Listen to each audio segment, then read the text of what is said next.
Hola chicas, bienvenidas a mi canal de YouTube. Si me estás viendo desde el grupo de Facebook, el grupo de apoyo en Facebook, te invito a añadirme a mi canal de YouTube y si estás en YouTube te invito a añadirme al canal de Facebook. También voy a poner aquí abajo los links para mi Instagram donde voy posteando las comidas que voy haciendo y también el grupo de apoyo por WhatsApp.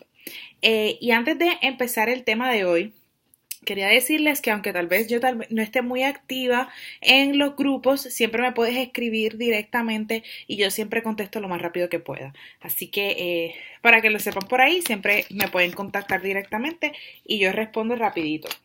Hoy vamos a estar hablando de una pregunta que vi, creo que es una duda muy común entre las chicas con síndrome de ovarios poliquísticos y es si el síndrome de ovarios poliquísticos se nace o se hace, como diría la gente, ¿no? Y la respuesta es definitivamente ambas. Y voy a explicar por qué. Cuando, cuando una persona se desarrolla algún tipo de condición o tiene desarrolla algún tipo de enfermedad, hay diferentes factores que influyen en eso. Uno de ellos es la genética, ¿no? Es como la persona esté predispuesta a cierto tipo de condiciones. La segunda es las condiciones ambientales y dentro de las condiciones ambientales también se puede incluir la alimentación. ¿Ok? Y hay personas que, por ejemplo, tú podrías tener un gen predispuesto, pero si tú nunca estuviste en un ambiente propicio, entonces ese gen no se va a manifestar y siempre te vas a mantener bien. Ahora, hay personas que tal vez no tienen el gen, pero por estar expuestos a cierto tipo de condiciones ambientales o alimenticias, entonces se desarrolla. Bien, por ejemplo, vamos a comenzar a abundar. Vamos a hablar de la parte genética. El síndrome de ovarios poliquísticos tiene un factor genético que realmente es heredable. Por ejemplo, una madre que tenga síndrome de ovarios poliquísticos tiene un 90% de tener una hija con síndrome de ovarios poliquísticos. Asimismo, algunas hermanas, hay 50% de probabilidad de que si una hermana tiene el síndrome, la otra también lo tenga. ¿Qué pasa? El padre también es portador de la condición. Me explico, y ese es mi caso. El padre, ustedes saben que la semilla paternal, o sea, la esperma, es la que define el sexo. Y dependiendo de si viene un cromosoma X o un cromosoma Y, es que entonces se define si es chica o si es chico. Entonces, el hombre carga en este cromosoma X, puede llevar la condición de síndrome de ovarios poliquísticos o al menos una predisposición, que ese es en el caso de mi familia.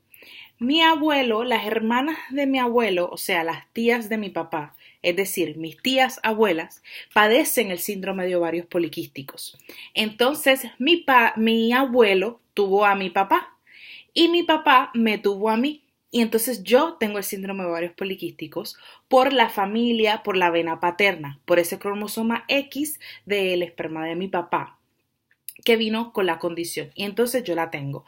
¿Qué síntomas presenta mi padre, mi abuelo, mi tío y la familia de ese lado de la familia? Todos presentan una prediabetes o diabetes tipo 2, que es altamente relacionada al síndrome de ovarios poliquísticos. Entonces yo tengo el síndrome de ovarios poliquísticos tipo resistencia a insulina, que resistencia a insulina es lo que nosotros conocemos como prediabetes tipo 2. Recuerden que el síndrome de ovarios poliquísticos la raíz de él realmente es un desorden metabólico que causa un desorden hormonal que se refleja con la ausencia de menstruación. La ausencia de menstruación o la ausencia de ovulación el, no es lo que te está causando todo lo demás. Ese es el síntoma, es el final. Ahí es donde tú notas que hay algo que no anda bien, pero ese no es el origen. El origen no es la falta de ovulación que te causa, no es la falta de ovulación que te causa engordar. El engordar, el ganar peso es debido a la resistencia a insulina y la resistencia a insulina causa que no tengas ovulación. Bien, así que ese es el primer factor, el factor de que se nace estando predispuesto a este tipo de condición. Ahora, la segunda es el ambiente.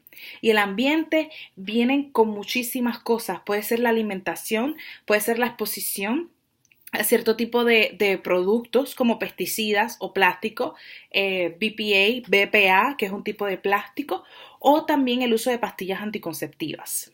Bien, número uno, la alimentación. ¿Por qué? Por ejemplo, si yo fuera una chica, no todas las chicas primeramente con síndrome de ovarios poliquísticos son obesas. Hay algunas que son delgadas. Simplemente que esas muchachas que son delgadas no tienen resistencia a insulina, sino que tienen un síndrome de ovarios poliquísticos probablemente o basado en inflamación o causado por algunos factores ambientales. Bien, por ejemplo, supongamos que mi hermana, ella no le gustan mucho los dulces y ella no come muchos carbohidratos. Entonces, tal vez ella tiene el síndrome de ovarios poliquísticos, pero lo tiene mejor, o sea, no lo tiene expresado porque a ella no se le ha expresado la resistencia a insulina porque ella come de manera diferente. Esa es una manera en la cual el síndrome de ovarios poliquísticos podría estar, aunque venga genéticamente predispuesto, podría estar contenido basado en la alimentación. Asimismo, si tú no tienes resistencia a insulina, pero comes mucha comida chatarra, de la comida chatarra tú puedes obtener diferentes eh, compuestos que pueden hacer que tu organismo cambie. Hay compuestos que interfieren en la producción de hormonas y entonces pueden causar desbalance, como por ejemplo, cuando tú consumes pollo que es crecido de manera industrial grandísima, hay veces que estas polleras o estas granjas de pollos utilizan hormonas para hacer que, por ejemplo, que las pechugas de pollo sean mucho más grandes, que ellos adquieran la madurez mucho más pronto. Y ese tipo de cosas. Si tú consumes ese tipo de carnes que vienen con grandes cantidades de estrógeno y tú estás comiendo eso, podrías causar un desbalance hormonal, causando que entonces por ende comiences a tener algunos síntomas y comiences a ver síntomas relacionados a desbalance hormonal. Y asimismo es si, por ejemplo, si consumes vegetales en zonas donde ha habido alto uso de plaguicidas o pesticidas, químicos, de cualquier tipo que sea, que podrían interferir en diferentes procesos en tu cuerpo. Eso no necesariamente afectan la ovulación, pero afectan otros procesos en tu cuerpo. Por ejemplo, hay muchos insecticidas que afectan directamente el sistema nervioso de los insectos. Tú consumes eso y no es que te va a dar, ¿verdad?, una, un ataque epiléptico ni nada, pero eso puede interferir en ciertos procesos nerviosos en tu cuerpo, ¿ok? Eso es un ejemplo. Otro ejemplo sería el consumo de plásticos. Nosotros vivimos en una sociedad donde estamos usando muchísimo plástico. Recuerden que el plástico es un producto derivado del petróleo y ahí hay muchas cosas contenidas, desde el agua embotellada, si la dejaste afuera en tu vehículo, si la dejaste afuera, le dio sol, se comienzan a liberar este tipo de compuestos. Hay muchos plásticos que de hecho vienen con el logo BPA, libre de BPA, que es un tipo de plástico, y la mejor opción para ustedes es eliminar o reducir esos plásticos y particularmente no calentar comida en plásticos, ni productos plásticos, ni de foam, porque el foam también es un derivado de poliestireno. Y entonces estos productos liberan compuestos que podrían interferir en ciertos procesos y por ende después causar otros problemas. Entonces la número 3 es las pastillas anticonceptivas. Las pastillas anticonceptivas, recuerden que son hormonas que nosotros nos tomamos. Tu cuerpo debe estar en balance, totalmente balanceado, o por lo menos gran parte del balanceado, para poder estar en normalidad.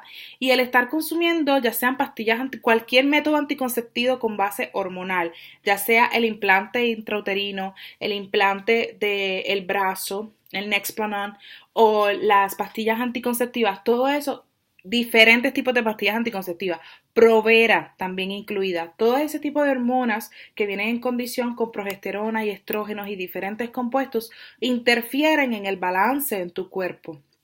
Y recuerda que las pastillas anticonceptivas tratan de eliminar la ovulación y en ese proceso de tratar de eliminar la ovulación podrían causar quistes. Y hay un video en la página si desean ver de cómo las pastillas anticonceptivas trabajan y por qué se utilizan para chicas con síndrome de ovarios poliquísticos. Y de hecho, una chica totalmente normal, el consumir pastillas podría ocasionarle quistes en los ovarios e incluso el síndrome de ovarios poliquísticos.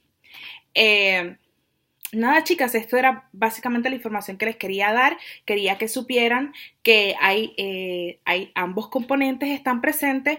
Tal vez tú tienes los genes, pero tal vez no se te expresan hasta que estás en unas condiciones que los permiten. En mi caso, yo los expresé desde siempre, porque viene con una vena muy fuerte desde muchas generaciones anteriores, y en otras personas no tienen la predisposición genética, pero entonces sí han sido expuestos a cambios hormonales y sí han sido expuestos a compuestos que les han cambiado las hormonas y por ende han desarrollado el síndrome de ovarios poliquísticos o quistes en los ovarios. Nada, espero que esta información les sea muy útil, que hayan aprendido un poco más sobre la condición y comencemos a crecer y a educarnos a nosotras para poder tomar acción con nuestra salud. Recuerden que nuestra salud es primero y que la educación es el arma más poderosa que tenemos. Que tengan excelente día. Un besito a todas. Chao.